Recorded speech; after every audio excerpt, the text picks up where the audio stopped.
2014 में बीएमबी भाग मोदन भाग, 2015 में भाग मुकुल भाग और 2016 में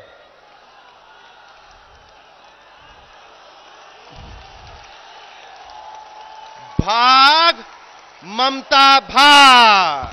अब किसी एम की तरह ममता की आवश्यकता नहीं। কত বড় সাহস দাঁড়িয়ে বলে ভাগ মমতা ভাগ, ভাগ মদন ভাগ, ভাগ মুকুল ভাগ। শুভেন্দুকে ডেকে বলছে হয় আমাদের সাথে এসো, তাহলে জেনে যাও। What is this? চ্যাংড়ার একটা লিমিট আছে একটা। সবকিছু বসে বসে প্ল্যানিং করে সবাই ভাববে, বাইরে থেকে উড়ে এলো, উড়ে এসে বাংলা থেকে ছেলে না জানে না করে দিল, আন্দোলন